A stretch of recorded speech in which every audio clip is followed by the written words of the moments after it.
How you doing? Great. Tough start to the year. Broke up with the girlfriend at the start of the year. I was much older than her. I had Beano annuals older than her. The day she was born, same day she was born, the under-11s football team that I was playing for at the time, we were thrown out of our league for fielding me as an overage player. That's how much I was. Beautiful girl, Latin American. I think Latinas are proof that invading a country, a continent, can be a good thing.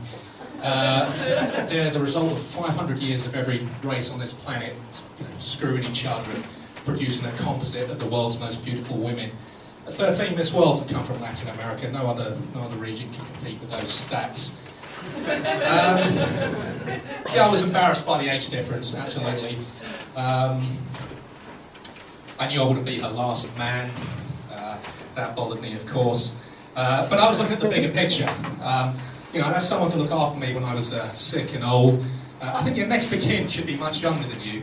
But you see these old people walking down the street together and you think, my God, who's looking after who here? It's frightening.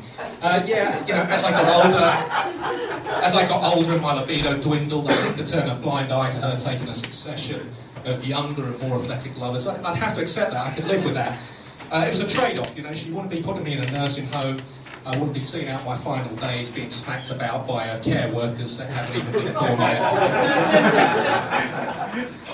My dad always advised me never to lend valuables to partners, particularly hardware. You have an acrimonious split, you're going to struggle to get that stuff back. You'd have to get a friend on board to mediate on your behalf. Chances are it might be someone who's always fancied your woman. There's always one in every social group. They might be sitting next to you tonight who's always fancied a crack at your woman. They live in the shadows, they're always thinking of her, they're ready to jeopardise a 30-year friendship for one night with her. Followed my dad's advice pretty well for the most part, except for the iPod. She got my iPod, hers had broken. I had 2 iPods, felt I had no option but to lend her the older one. Never got it back. Obviously, I understand that, I can't get back together with her just to get the iPod, I understand that. Never gotten back together with anyone before. I think once something's broken, it's broken. You can never talk about what you did during your separation. You start drawing up short lists of women you want to sleep with. You're in contact with bad women. If we did get back together, I'm devious enough to hold back at any new bedroom moves I might have acquired during the separation. I'm a dishonest guy, I'm honest about that. This, me here, being on stage, this is a consequence of telling someone some years ago I did stand-up. They started Googling me. Couldn't find any evidence of me doing stand-up, no videos, nothing. They were onto me. I'm here now.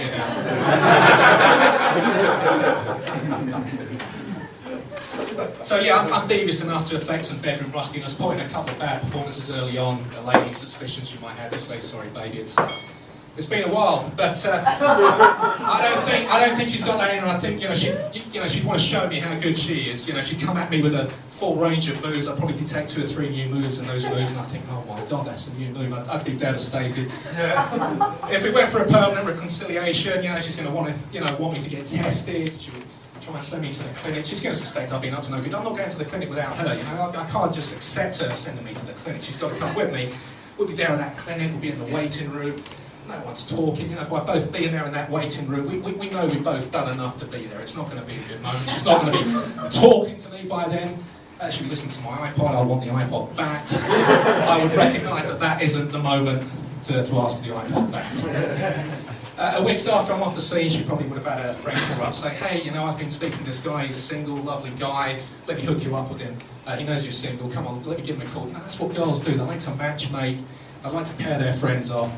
She could be going on her way to see this new guy tonight. She'd be taking my iPod with her. She's not going to think, this is wrong. This belongs to my ex-lover. I'm going to be naked tonight with this new guy. She's not going to think like that. She'd be there in that room with this guy, tearing his clothes off, comparing every part of his body to mine like a game of top trumps. Hair, nose, I'd win those categories. Good head of hair, not going for rhinoplasty, 4 lots of rhinoplasty. Beautiful nose, doesn't work, nasal as you can tell. Stamina, he'd take me old stamina. I've been a bit stressed recently, been mediating on behalf of an old friend trying to get his iPhone back from his ex.